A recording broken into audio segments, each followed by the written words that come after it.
सर्वगुण संपन्न। सुबह के 9 बज चुके थे। सुमित्रा डाइनिंग टेबल की कुर्सी पर बैठकर मटर छील रही थी। सब्जी काटने छीलने के लिए यही जगह भाती है उन्हें। कमर भी सीधी रहती है और सब्जियां भी आराम से सामने फैलाकर रख पाती है। अपनी और सुमित की पापा दिनेश जी की चाय बना बिस्कुट के साथ ले चुकी थी। आजकल के बच्चे तो कुकीज कहते हैं और उन्हें भी सिखाते हैं, पर सुमित्रा को तो जैसी आदत है वह वही बोलना पसंद करती है। अब इस उम्र में क्यों वह अपनी आदतें बदले। इतने में घंटी बजी तो उन्होंने पति को आवाज दी, अरे सुनो, देखना तो कौन आया इतनी सुबह। लक्ष्मी तो छुट्टी वाले दिन 10 बजे के बाद ही आती है। दिनेश जी ने दरवाजा खोला तो पड़ोस की कांता भीतर तक ही आ गई।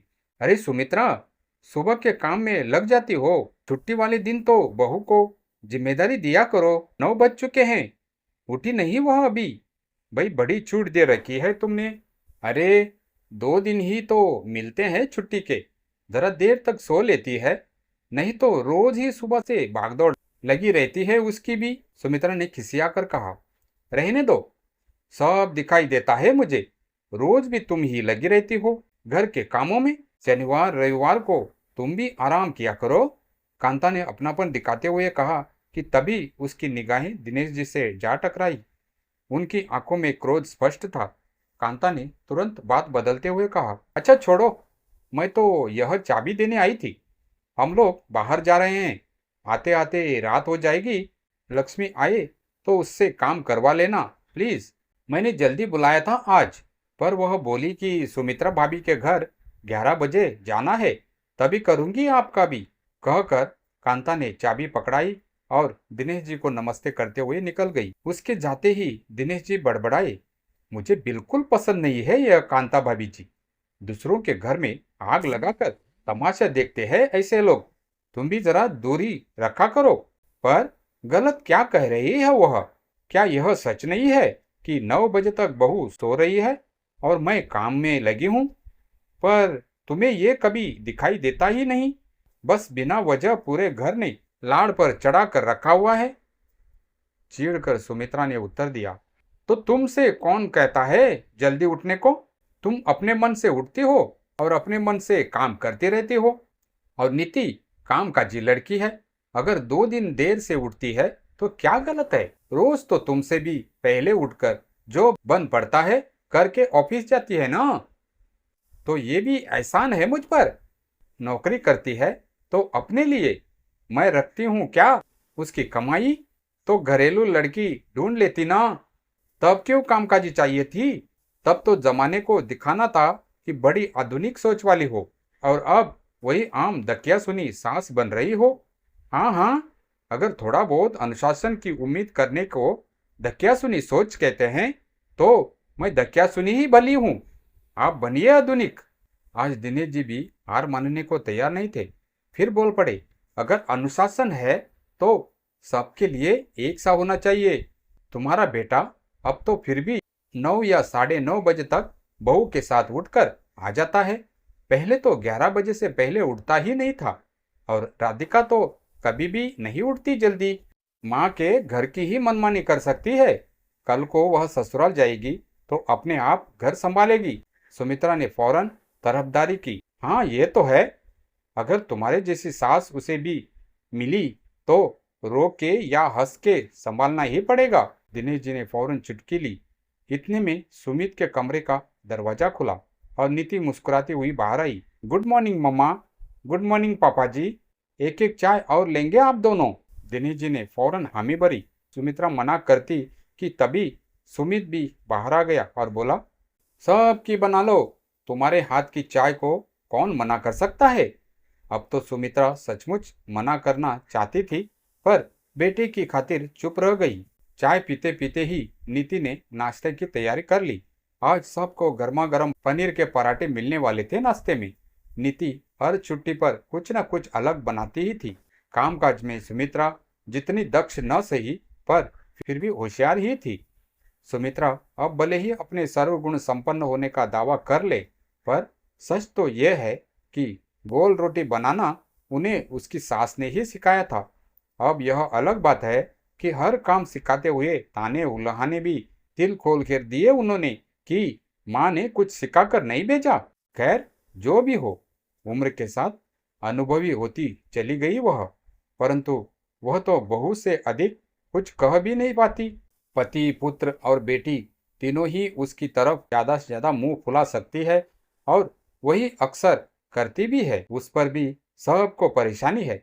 बेटा तो फिर भी खामोश रहता है, पर राधिका तो माँ को ही समझाने बैठ जाती है और पति की तो पूछो ही मत। ऐसे नाराजगी जाहिर करते हैं। अपनी माँ की ताने बिल्कुल भूल गए। तब तो माँ को रोकने की कभी हिम्मत नहीं दिखाई और बहू में तो कोई दोष दिखाई ही नहीं देता। सारी कमियां भी पत्नी में है और सारा रोब भी पत्नी पर ही चलता है। नाश्ता तैयार हो गया था। पनीर के पराठे वाकई स्वादिष्ट थे। सब नीति की प्रशंसा के फूल बांध रहे थे। बस सुमित्रा ही शांत से खा रही थी। नीति ने आशा भरी नजरों से उन्हें देखा कि वह भी कुछ कहे, पर वह चुपचाप खाने में मग्न थी। जब बहुओं की प्रशंसा की बारी आती है तो सासें आम तौर पर कंजूस हो ही जाती है। वही जब सवाल बेटियों का हो तो अवगुणों में भी गुण तलाशी लेती है। नीति समझदार थी, कभी किसी से कुछ न कहती। माँ के खिलाफ सुमित से भी कभी कुछ नहीं कहा उसने। फिर भी बेवजह से इस रूखेपन से कभी कभी दिल भर आता था उसका। दिनेश जी के पैतृक नगर से उनके फुफेरे भाई की बेटी की विवाह का आमंत्रण आया। उनकी बुआ अभी जीवित थी और उन्होंने सहपरिवार आने का आग्रह किया था। सुमित 1 महीने के लिए विदेश गया हुआ था। सुमित्रा का रक्तचाप पिछले कुछ दिनों से बढ़ा हुआ चल रहा था। उन्होंने जाने में असमर्थता व्यक्त की। किसी को तो उनके पास रुकना ही था, तो नीति ने सहर्ष रुकना स्वीकार किया।